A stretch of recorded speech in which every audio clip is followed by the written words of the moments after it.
Bora mergulhar de cabeça numa cosmologia que, olha, não se parece com nada que a gente já viu. É tudo baseado na obra de Jan Val Allen. Então, pode esquecer um pouco aquelas histórias de criação mais tradicionais. O que a gente tem aqui é uma verdadeira saga, quase uma história de detetive cósmico que a gente vai investigar junto, passo a passo. E tudo já começa com uma pergunta bem provocadora.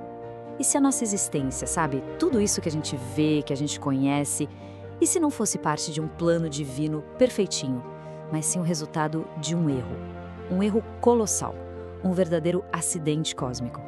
Para a gente conseguir desvendar esse mistério, a nossa investigação vai ter 4 partes. Primeiro, a gente vai olhar para a natureza do nosso universo. Depois, vamos descobrir a origem desse tal acidente cósmico. Na sequência, vamos entender o conflito de bilhões de anos que moldou a nossa realidade. E, por fim, o mais importante, qual é o nosso papel nisso tudo? Então, vamos lá para a primeira parte. É hora de examinar a cena do crime. Segundo essa visão, o nosso universo é, na sua essência, imperfeito, um lugar marcado pelo sofrimento. Mas por quê? Bem, a resposta começa na própria composição dele. Pensa só nisso aqui. Tudo que a gente consegue ver, estrelas, galáxias, planetas, tudo isso é só 5% da realidade. O resto, os outros 95%, é dominado por energias e matérias que a ciência ainda chama de escuras. A fonte que estamos analisando, em sintonia com tradições antigas, chama essas forças de gunas. E por trás dessas forças, a gente encontra 3 grandes arquitetos divinos. Primeiro tem Rajas, que é a força da criação, associada a Brahma. Depois vem Sattva, a força da preservação, que está ligada a Vishnu. E por fim, Tamas, a força da destruição, personificada por Shiva. Eles são basicamente os jogadores centrais nesse tabuleiro, nessa realidade imperfeita. Ok, agora vamos para a segunda parte para entender como essa história toda começou. Se o nosso universo é um acidente, quem foi o responsável? A gente vai ter que voltar no tempo, aliás, antes mesmo de existir tempo, para achar a origem desse drama todo. O palco onde tudo começou se chama Perperion, mas não imagina isso como um paraíso, tá?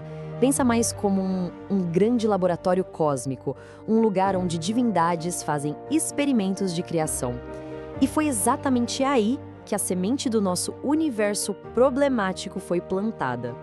Dentro desse laboratório, esses seres assumem uma condição especial chamada Adhyatman, que é o que permite a eles criar.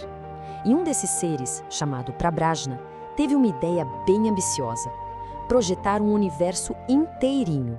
Só tinha um problema: havia uma falha grave no projeto dele. E é aqui que a coisa toda desanda. O projeto de Prabrajna era como um arquivo de computador corrompido. E antes que ele pudesse consertar, esse projeto foi expelido da mente dele num impulso que ele não conseguiu controlar.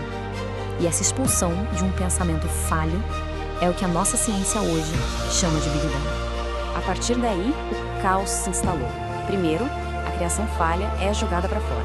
Pouco tempo depois, o próprio criador, Prabrajna, é sugado para dentro da sua obra e lá dentro ele se refaz como Brahma. Outros seres divinos tentam intervir, tentam ajudar, mas isso acaba gerando mais e mais conflito. E esse conflito fica tão intenso que, sem querer, acaba criando novas forças e até novos seres, mudando as regras do jogo para sempre. Chegamos na terceira parte, para ver como esse conflito inicial se desenrolou por eras. A criação não foi só um erro isolado, não. Foi o começo de uma briga longa e super complexa pelo poder entre as divindades que ficaram presas aqui dentro. Esse conflito tem até um nome, Lila, que pode ser traduzido como xadrez cósmico. Por mais de 12 bilhões de anos, a história do nosso universo não foi guiada por um plano divino, mas sim por uma partida de xadrez estratégica, e muitas vezes brutal, entre essas 3 forças primordiais. E olha só que loucura! Essa catástrofe inicial não criou só um universo, mas 2. De um lado, tem o nosso, Boloka, um universo de matéria, governado por leis da física, mas que no fundo está inacabado. E do outro lado, um reino improvisado no meio da queda, Brahma Loka, um universo de antimatéria, caótico, sem leis, sustentado puramente pela força da mente. Uma consequência direta desse xadrez cósmico foi o surgimento da raça Demon. E segundo essa visão, eles não são a personificação do mal. Na verdade, são seres que nasceram da reação violenta de Brahma contra a intervenção de Shiva. O próprio fogo da vingança do Criador deu origem a uma linhagem completamente nova no universo de antimatéria.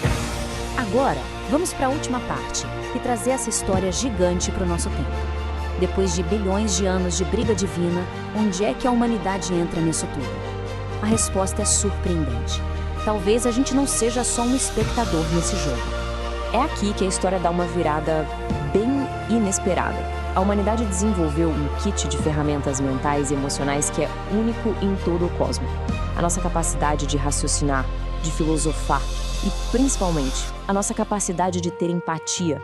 Isso tudo é um desenvolvimento muito, muito recente e que pode, quem sabe, virar o jogo de bilhões de anos. E essa citação de Jean Val, ela meio que resume o nosso papel em potencial. A nossa capacidade de ter autoconsciência, de buscar a cura interior, não é só pra gente. A ideia aqui é que, ao nos tornarmos médicos de nós mesmos, a gente pode, por tabela, atuar como médicos para a mente do próprio Criador, que se fragmentou lá no começo de tudo. E isso tudo nos leva à pergunta final. Nessa epopeia cósmica gigantesca que começou com um erro, qual é o nosso verdadeiro papel?